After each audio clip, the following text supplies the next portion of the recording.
namo andichakuda namo andichakuda namo andichakuda namo andichakuda namo andichakuda namo. Pane munhu wandoda kumbotenda mbijana. I need to thank someone. Munonditendera here kuti nditende munhu iyeye?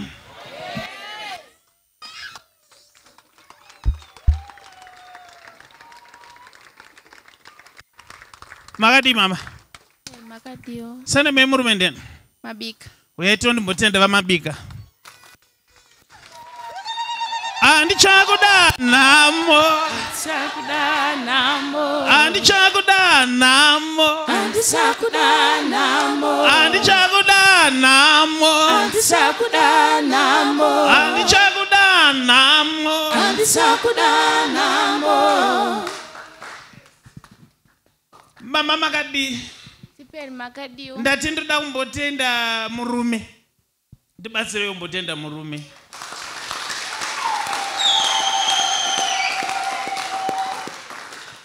Sane memurume ndiyani? Mabika. Mabika. Ndibatsire kutenda vamabika.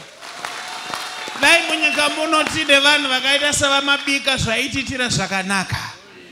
Now mama, towari musatye, batai ana enyu katatu. Dzikamai zvenyu. Ndini Fred wamuri kutaura naye. Mazvinzwa? Ndoda vakangwara. Nokuti inini ndakangwarawo. Kwese kuna mufombi tobvongodza atitye. Mabva kupi mama? Mufakos. Now listen to me mama. Anonzi Anisha ndiyani? Mwana wangu.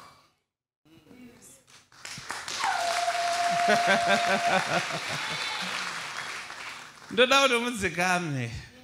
Munaenda kuchechi kupi mama? Murume wangu ndiye akatonditi ndiuye kuno. Akanditoka ndakauya unoita sei? Ndakasauwa akasaende kundobva ndazoti wandidyisa. Rakaiti tende vamabika. Vanoita kuti basa redu riite nyore. Now chinzwa. Tatenda murume nokuti ndiye akuisa pano. Kune vamwe varume vane matricks. Hanzi ukasaenda ndo mandasauta wakandidyisa. Vanozviziva kuti kwa Fred kunofumurwa. Saka vanoda kuti madzimai agara ari padhuze. But chinzwa nditaure nyaya ndoda nditaure newe. Iwe pa upenyu wako wakabereka vana vangani? Mabereka 2. Mumwe wacho akashaika? Is it Ryan?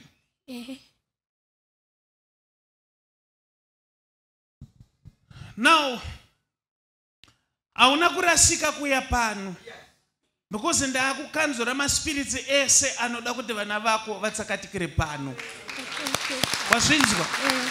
Saka nekuti wauya pano nyaya dzako dzakuzonaka nezita raJesu.